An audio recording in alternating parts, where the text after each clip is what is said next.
So we're going to switch gears to our keynote. It's hard to believe, but over 6 years ago, Alexis first presented when Datadog was just a young little startup. And here we are today, and Alexis is going to share the story and lessons learned along the way. Cool. Thank you very much for letting me speak in front of you tonight. So John, I think, asked me last fall, hey, it's been a while, let's catch up. Maybe there's an opportunity for you to talk to the group. So I said, yeah, sure, why not? So just come up with a catchy title, and we'll organize something. So I thought about. I sort of made me think about where we were when we first met 6 years ago as a company and how we've evolved. So I thus titled the talk "Teaching Datadog New Tricks." And really, I'm going to spend some time looking at how we've evolved, how the market's evolved, how our customers have evolved over the last 6 years. So 6 years ago, I was this. I have my hair's shorter, but it hasn't receded too much. I gave a 20-minute demo, no slides. So Datadog is basically a new breed of infrastructure monitoring, and we run it as a service. So too many servers, a lot of tools everywhere, just release all the time. There's a lot of complaints because stuff's changing all the time, stuff's breaking, there's a lot of blame going on, there are outages.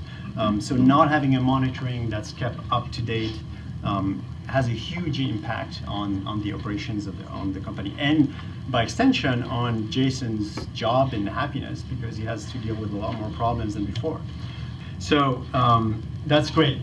So what that means is that there's going to be one place where Jason can look at all his performance metrics and basically do monitoring from one place. So that's... I counted, we had about 100 customers, a lot of small customers, and we barely had one product, which I was demoing back then. I won't sort of inflict on you watching those painful 20 minutes.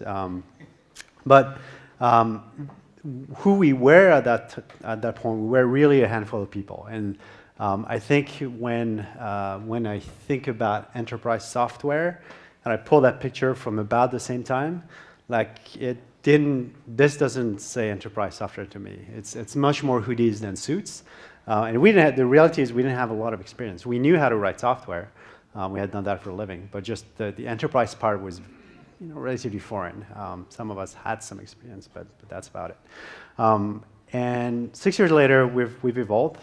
So you can learn, obviously, how to build and sell enterprise software. And I want to catch you up if you saw me 6 years ago, and if not, kind of what happened, how we evolved over time. I want to catch you up in terms of customers, how they change year over year. I want to catch you up on the ecosystem, and this is how technologies evolve and how it's impacted us.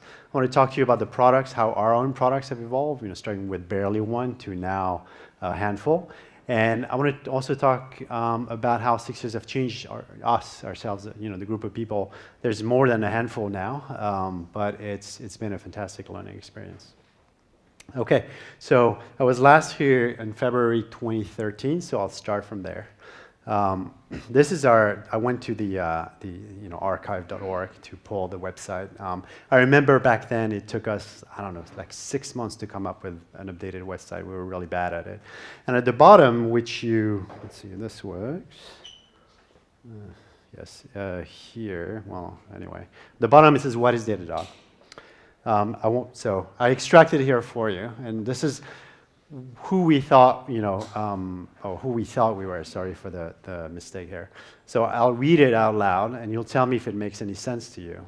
Datadog is a service for IT operations and development teams who write and run applications at scale and want to turn the massive amounts of data produced by their apps, tools, and services into actionable insight. Okay, anybody knows what I'm talking about? When I read it yesterday, I was like, oh my God, that's bad. And two things struck me compared to who we are now. we didn't say monitoring, and now if you go to our website, it says we're modern monitoring analytics. So we didn't want to use monitoring, and I'll tell you why. And there's no mention of cloud, which now, we're saying cloud monitoring, Datadog, it's being cloud monitoring. We don't want to use monitoring, and it took us about 2 years from almost 3 years from founding to now to accept that we were a monitoring company. And to me, at least, my personal, sort of journey, a lot of the startup journey has been finally understanding who we were, who our customers are, what it is that we're selling, what's the value, and how we should talk about ourselves. And so back then in 2010, where we started, and even 2013 when I was presenting, monitoring, when I thought about monitoring, people, or I associated with, it's very commodity, there's lots of small players, or big legacy, there's no money to be made here, it's going to be a slog, it's going to be bad. And then cloud, we didn't put cloud because we didn't know whether it was real. Even in 2013, yeah, you could do some stuff, but like no sizable company, no enterprise was really on the cloud. And so, why we thought sort of very naively, well, we don't want to cut ourselves, away from, or cut ourselves from potential prospects. So let's be as generic as possible. And of course, the problem with being as generic as possible is that we come up with statements that don't mean anything. So who we really were, after a while, sort of through a bunch of travails, we came to understand who we are. So if I were to rewrite it, I would do something like Datadog is a service, and I'll ignore the blah, blah, blah, blah, blah, blah, blah. That wakes you up in the middle of the night when your cloud infrastructure is on fire. That's kind of our first product is that. And it took us 3 years to realize that we should talk about ourselves like that. In the end, if I were to now talk about Datadog, I'd say, look, we're SaaS, we do monitoring, and we're really good at cloud, understanding cloud application and cloud infrastructure. So that was 2013. When we talk about our platform, we had built the first pillar of that platform, which we call metrics. And we didn't know it back then, but there will be more to come. So came 2014. 2014, it's a sea change, really. And so there's a number of things that happen at the same time. I remember we went to reInvent. It was, I think, the first booth we had. It was a 10 by 20, somewhere deep in the bowel. I remember back then going to Home Depot to find the right light bulbs because we had the wrong ones for the show. It was a lot of sort of MacGyver moments of tipping things around. But we were at the show, and it's getting big. And I've been going to reInvent since 2009 or 10, and it started really small. And 2014, it feels like it's getting big. There's still no banks inside. I was like, okay, well, is this cloud real? And we think to ourselves, look, it's not very clear because no banks are going to be there. Is it going to be just for the cloud natives, the new startups, the tech companies, the cool kids? But then that's how far it's going to go, and then it's going to be dead. The future, luckily, taught us otherwise. I think concurrently, Docker hit 1.0. I presented at reInvent a session that was sold out because it had in the title Docker containers.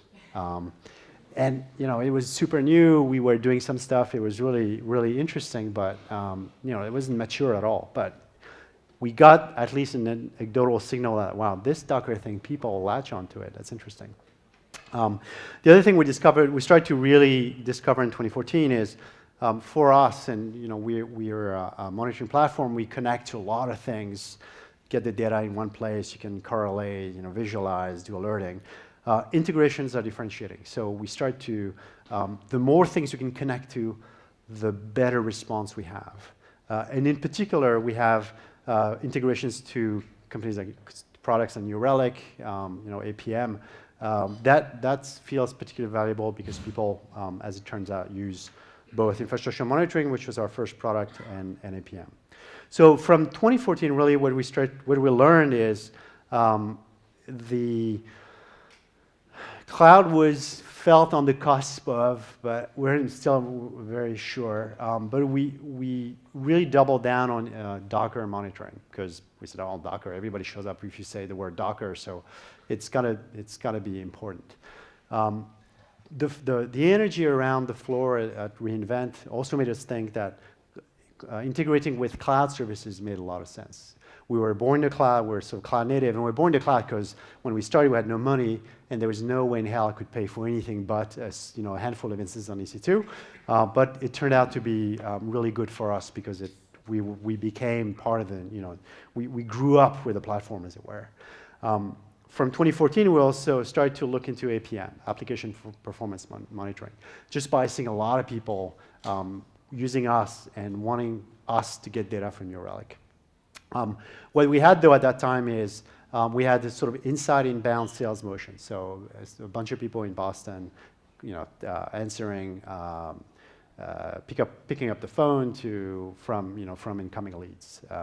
And we started to sell a little bit to what you'd consider the enterprises, but these are really like guerrilla style sales, like departmental. One person signs up with a credit card, they start using us. They talk to their friends.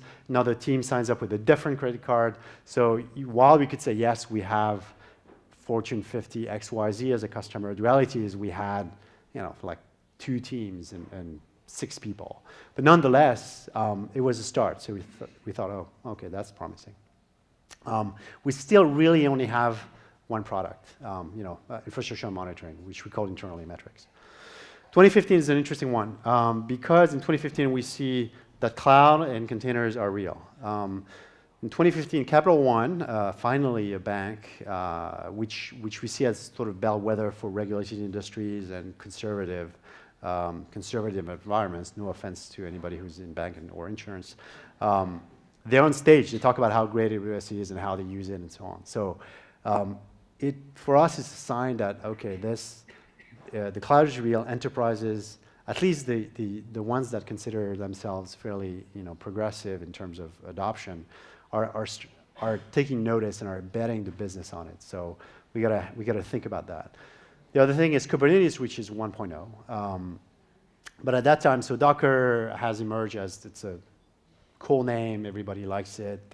It solves a particular problem fairly elegantly. It leaves a bunch of problems around orchestration as an exercise to the reader. Turns out the readers, Google and so on, push out Kubernetes. But at that time, you have Mesos, you have Kubernetes. It's a wash. You don't know. It's a toss-up. You don't know who's going to win. And so we start to start to experiment. Can we monitor Kubernetes, and then can we monitor Mesos? And we start to do a bunch of things, in parallel. Same year, well, actually end of 2014, but Lambda was born, and it wasn't called serverless back then. Interesting concept. I think they only had the Node.js or very limited runtime, so it didn't feel like, it's cool. On paper, it makes sense. We don't really think it's going to go anywhere, but hey, why not?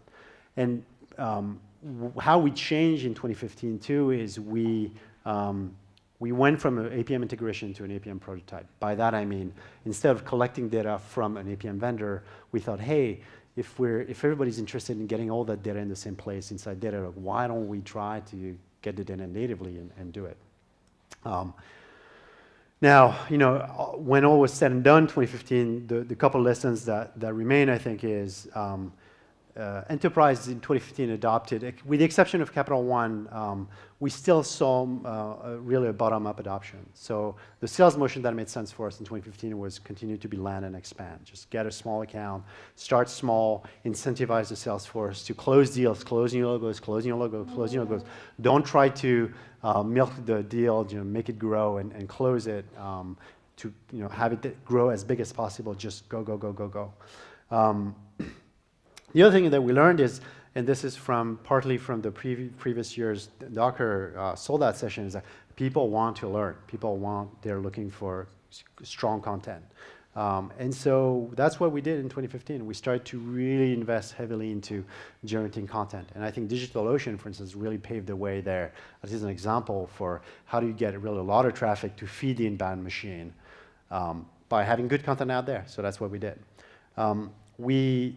We also figured out that containers were going to drive a lot of complexity in enterprises. So it sort of made us think about machine learning as a way to cut through that complexity. I'm going to try not to use the word AI, except this time in that presentation, but fundamentally as a tool to help people, because otherwise things are going to get out of hand. The other thing we learned in 2015 is that as we were starting APM from scratch, it's pretty damn hard to start a new product when you're already struggling to build an existing one. But we did it, and that was the sort of when our platform was born. I'll talk a bit more about that. So at that time, we had two things, albeit in beta for traces. We could see traces and metrics, or APM and infrastructure monitoring. 2016, more clouds and more containers is, I would say, how I would qualify that year. The deals that we're starting to see were bigger and bigger. And that's not necessarily because we were so much better than the year before. It was really just a reflection of, hey, enterprises and generally cloud spend is increasing. And we at Datadog are generally a fraction of that cloud spend. And so it only makes sense that, looking back, the deals we were seeing were getting bigger and bigger. And this was partially true. This is mostly true in the US. I think 2017 will tell a bit more about outside of the US. The other thing we saw in 2016 is that other providers starting to catch up. I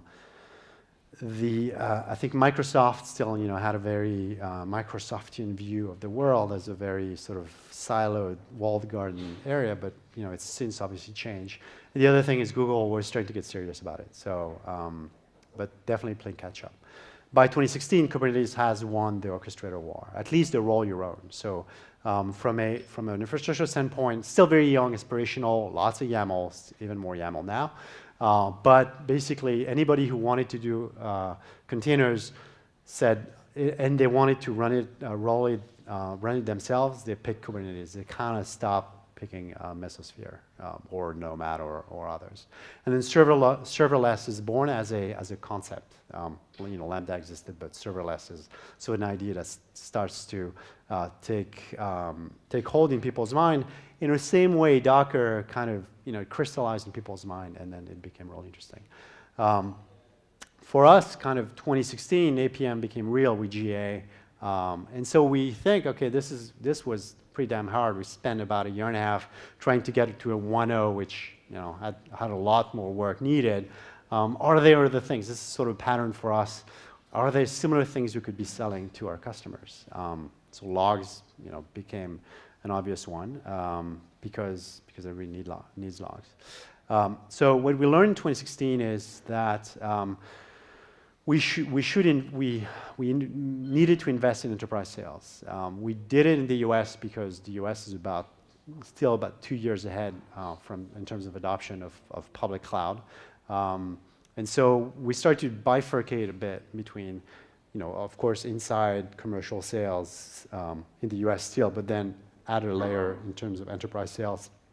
For global sales, in 2016, we were still like, okay, well, just do everything as if they were inside. So not terribly effective, but that gave us still enough of a global coverage and global customers.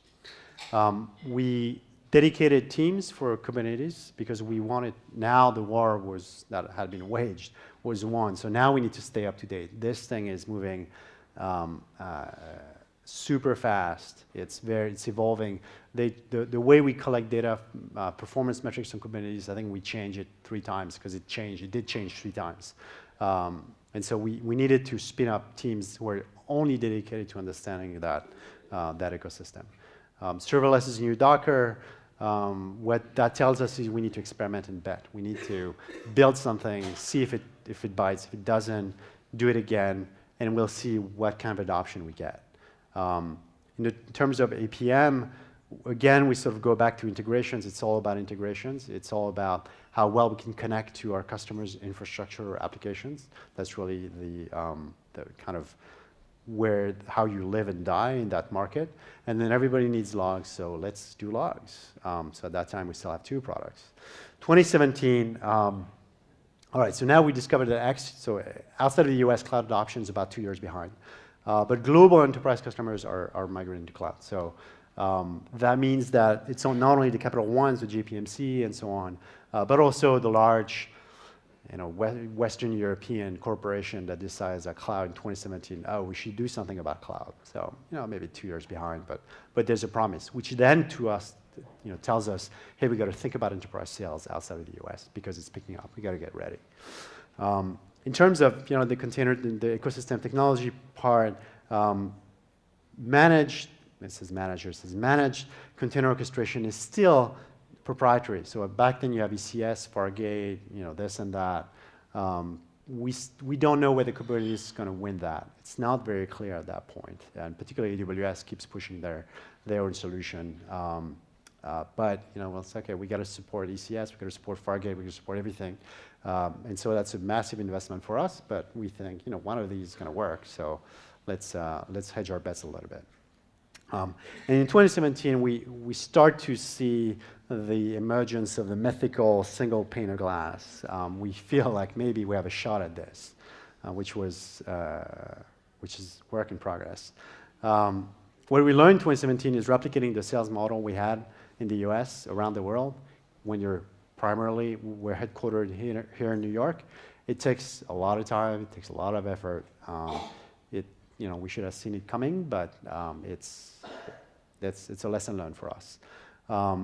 We realized for APM that Java.NET, PHP, that's all that mattered really. The rest, we started with Go because we're a Go shop. Say, oh, we're going to dog food and build our APM product based on Go. Reality is it doesn't matter for most of the enterprises. They want Java.NET and PHP, and so thus we deliver. Some Node as well, but I think a distant fourth. When we start to tackle log management is in the cloud, it's a tricky business. It's a tricky business in terms of gross margin. Happy to expound, though maybe not right now. But this is where a host of log management SaaS companies have tried to take off and died because we think they had the wrong assumptions. In 2017, also we decided that hey. All this Docker, Kubernetes rage is cool. We support it for our customers, but we don't do any of it ourselves. Let's bite the bullet and let's move to Kubernetes as a company. Doing so, it really improved our support of Kubernetes as a monitoring, as something we can monitor. It improved it, I don't know, 5-fold, 10-fold. So that was great. Painful, but great. So at that point, 2017, we kind of have three. The platforms start to shape up. Now we can consume logs. Now we can trace requests through backends, and now we can measure various infrastructure things. 2018, very recent. So at that point, I'd say the way I see 2018 is the new normal is not, of course, for everyone, but people start to think as I'm in the cloud, I run a bunch of containers and microservices, and I do a bunch of serverless. This is the new normal. This is what people aspire to. Nobody's dreaming of running VMware or EC2 instances, even though they still do, but that's not what people are aspiring to. I think last year, public clouds have crossed the chasm, if it's a metaphor. It's a metaphor borrowed from a book called Crossing the Chasm. So in other words, it's become mainstream. It's become kind of a default choice. Again, not all companies have adopted public cloud, but if you're a large corporation, you don't have an answer to when are you adopting it, or a really good answer to why are you not adopting it, you're in trouble, let's say as a CIO. 2018, Kubernetes has effectively won the orchestration battle. Either roll it your own or manage. AWS relents and offers Kubernetes as a managed service. Microsoft does too. 2018 is when serverless starts to pick up seriously. There's a very good paper, in my opinion, from the RISE lab in Berkeley that analyzes the state of serverless. I recommend everybody to read it. It points out, look, this current generation of serverless has issues, sort of fundamental issues, but the idea is sound, and it's going to take some effort. It's going to take a year, 2 years, 5 years, 10 years for this thing to be real. but it's the way of the future. And I think I subscribe to that view. You know, the question is how soon, but I think that makes sense. What we discover about ourselves is the goal for us now, it's clear, it's to provide end-to-end visibility. We started with infrastructure monitoring kind of deep in the, you know, in the cloud infrastructure. We go into the application, we collect logs. We think, well, that's great, but that's within the data center. What happens in this when performance is not good and it's experienced by customers in this? Can we help? And you know, right now we cannot, but it gets us to think, well, we need to get out. So our first approach is to think about synthetics, then synthetic testing. And so this is the first time where we get out of the data center and offer monitoring from outside. The lessons from last year for me is, look, even for enterprise software, enterprise sales, we still have a trial. We still don't require professional services, and we will refuse to do that for as long as either we can or I'm still breathing. And that's really important, because I think what this says is the pattern for our category, the pattern, how people buy stuff has fundamentally changed. SaaS has changed that. I mean, maybe I'm just stating the obvious, but it's a very different landscape from 10 years ago. The second thing that I've learned again is starting new products is really hard. When you're trying to grow an existing one or a few, and then you want to start new things. We've gone all the routes. We've done it organically. It's hard because you pull people out of what they're doing. It's okay, you got to forget about all that you've done. Then you got to focus on this new thing and start from scratch. Acquisition present a different challenge because now you have to integrate, you know, teams. So, but it's exciting. You know, it's fun. So now we have more. I added the synthetics pillar. Spoiler: there are more coming. I think they won't fit in the slide. Hopefully, in 3 years, there'll be too many for me to put them in the slide.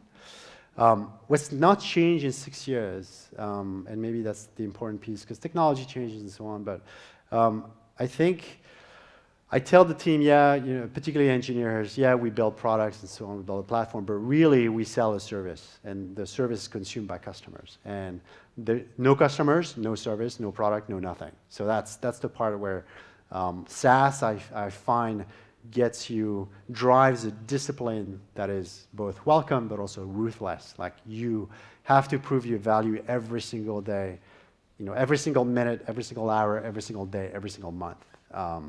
You'll have incidents and outages, and the fire hydrant folks should help there. And you know, that's part of the game. But it's real. I tell everyone, just don't forget about the customer. Don't fall in love with what you're building, or don't fall in love with how we see the world, the solution. Always go back to what the customer needs and what they want. What has not changed, we still focus on time to value. And time to value is a complicated way to say, when I tried Datadog, I should be able to see something quickly, not, oh, let me try, and then I need to read a manual, and I need to like spend an hour digging into something and tweaking things and coming back. And if we do that, we lose you. So we try still to show you something useful within minutes, because, you know, whet your appetite and have you come back for more. What's not changing, we will keep adding products. And again, I said it's hard, it's difficult, and it will remain difficult. But I think it's it creates a sort of positive and productive tension inside the company as it's growing. We're about, you know, a bit over 1,000 now, I think. And it helps you keep that fresh mind of, you know, it's not, oh, we got a business, we got to milk it. No, you just got to keep providing more value to more people. And what's not changed in 6 years is, hell, I'm still learning, you know, every single day. And that what makes this gig really fun. Thank you very much.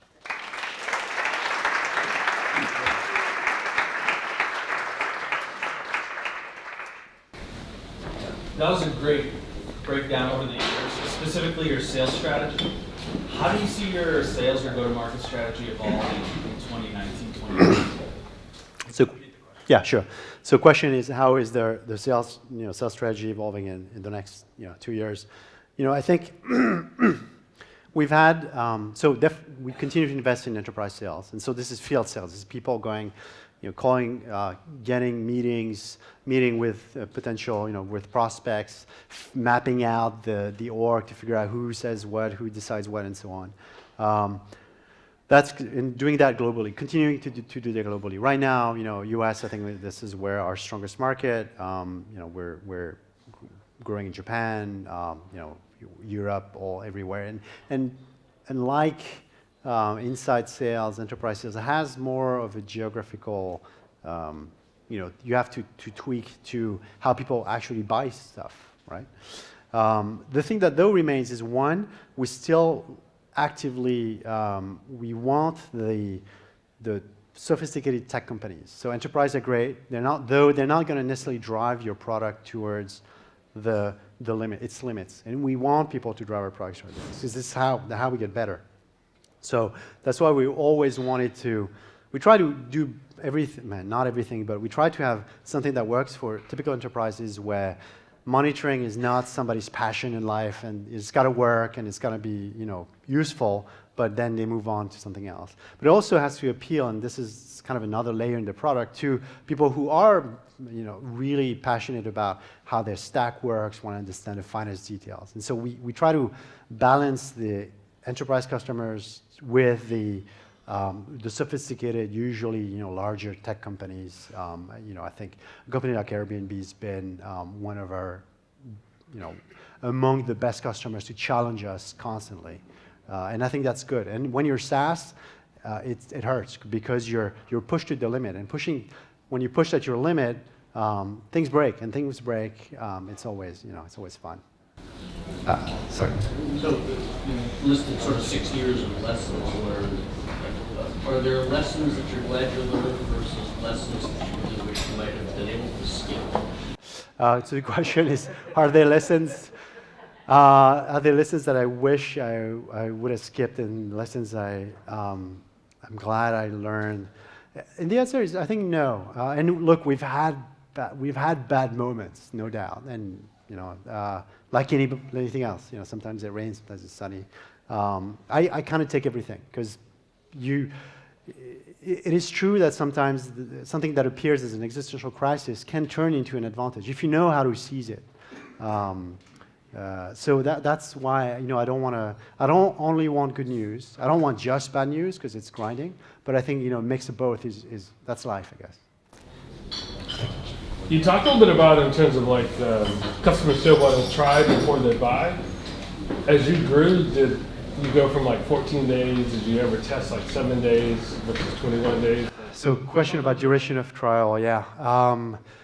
We thought about that. What became clear, I think the stance we took was like, look, if it takes you 30 days to figure out that this is for you, not for you, we have a problem. We, as in the company, has a problem, because it means the product is not obvious enough that you should be able to make a decision. The reality is, I don't know, there are acquired tastes and things you grow to like, but enterprise software ain't one of them. So I think it's got to be appealing quickly. And so 14 days is a good mix. Just a week, it's a bit tight. If you're out for 2 days, then you burn through your trial. 2 weeks is good. Of course, people come back and say, hey, I'm going to be away next week. Can you extend? Say, yeah, sure. All you got to do is ask, and that's because that also keeps the conversation going. I think, yeah. How is increasing data regulation and focus on data privacy impact people in their lives? So the question is data privacy, the impact of data regulation, data privacy. By and large, except for logs, by and large, the data we store is not particularly sensitive. There's some, of course, for GDPR, we've put a bunch of procedures to handle DSARs and stuff like that. But the reality is we don't have a ton of stuff that's very sensitive, as in PII, personal identifying information. That said, logs has us, because you could send anything, some random message, and because we want to serve industries that have compliance regimes, we've became SOC 2, Type 1, Type 2. We're about to get HIPAA compliant. It's all there's technical work and then there's compliance work to get there. And we'll do whatever whatever we have to. I'm personally glad that we're not in a position where the data we get is the source of our wealth. It's the value we provide, if you will. The value we provide is through what you can do with the data as an owner of it. Okay. Oh, sorry. I'll go and then. Oh, I was just curious how you negotiated vendor management in big corporates. You said you picked one division here, one division there, and then did you have any learnings from that, like helping companies negotiate that process internally? So the question is, how do we, if I may paraphrase, how do we think about vendor management in large corporation? We kind of took it as, we did a number of things. So obviously the compliance is actually useful because you get these questionnaires of, hey, do you do this? Are your passwords this length? And so you have to deal with that. On the procurement side, we did things like, hey, if you want to deal less than X, there's no red line. You take our agreement or we walk away. Because it's not worth our time. It's not worth theirs as well. We did not give a lot of rope to our sales force to negotiate discounts. It's like, well, the pricing is there. Yes, it's software, but it's not. I ship you a CD and the sort of marginal cost is zero. Is you send us data, it's software, but we got to manage and run that data. So it's not. You're not going to get a 90% discount. That just doesn't exist. Discipline around there. And then, it depends. Some companies, they have shared services. They have their SHIT figured out, so they know how to buy. Others, it's a little bit more organic, and so we have to. That's the job of sales to figure that out. So my company did an evaluation about 8 or 9 months ago. Yeah. And I'll give you some of my feedback.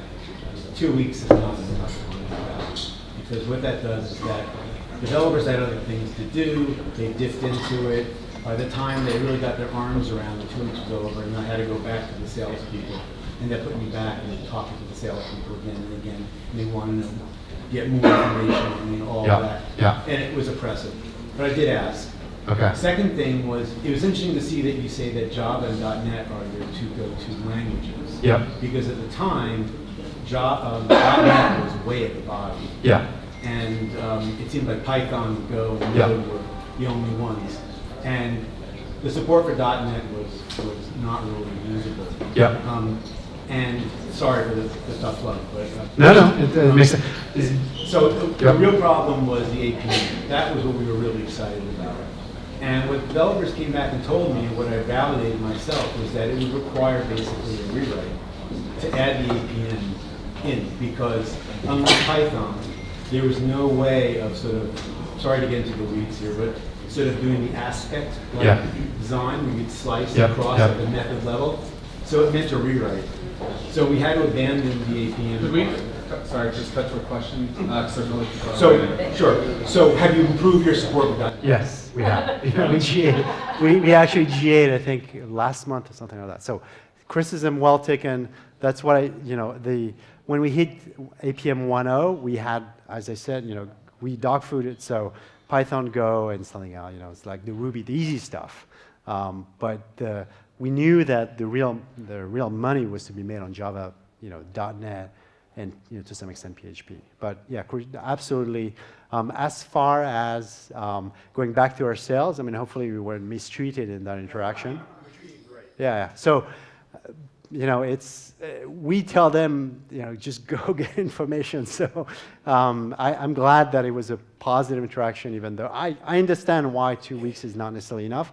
But I think to the earlier comment, it's a bit of a forcing function for us. So that's how we take it. But Great product, thank you. thank you. Yep. When you began, you mentioned you started out with a small experienced team. Yeah. So in your reflection, do you feel that something worked to your advantage in terms of the loyalty that you fostered, or do you feel it actually slowed you down, even accelerated your progress by having a more experienced group of people? So the question is, the state, right, so we had an inexperienced team. Did it help or did it hinder us? So I would further qualify in saying that from a software building perspective, we were experienced. Like we had built a bunch of stuff, so we knew from a sales perspective, like we knew nothing. Like I remember in 2010, 2011, you being so talking to mentors and stuff like that. It's like, oh, what's your go-to-market strategy? It's like, what? Yeah, it's like market. Okay, you mean sell or market? So this is for a product like ours where we sell to technical staff. I think it's not a hindrance because you're not getting into a very salesy conversation. She's like, look, do you like the product? You don't like it? No offense.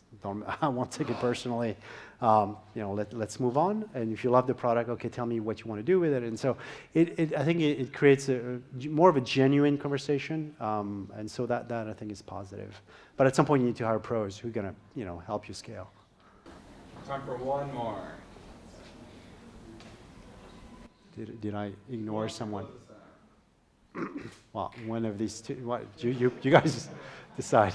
I'm just curious, are you planning to sell related to sale to business people? I'm sorry? Are you planning to sell the proposition to business people? Okay, all right, so am I planning to sell to, and by that do you mean, are we planning to build a BI tool? Okay. Yeah, that's a difficult one. I can think of two ways to pivot, as it were, and really like sort of geometrically speaking, almost.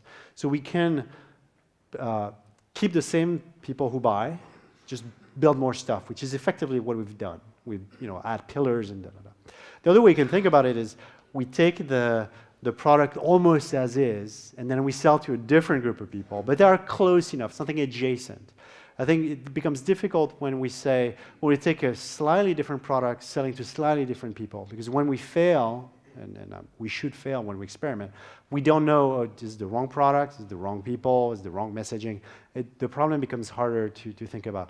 At least at our scale right now, it feels like we have to be fairly deliberate, but where we point our ourselves at. Awesome. Thank you so much. Cool. Thank you.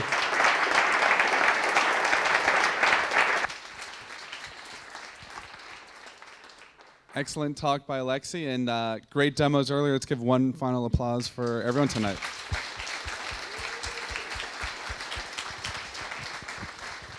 So I sent an email earlier. The next meetup is Wednesday, April 17th. We'll have 2 demos and an Enterprise VC fundraising trends panel moderated by Paulina from Termsheet. So be sure to sign up for that. Thank you, everyone.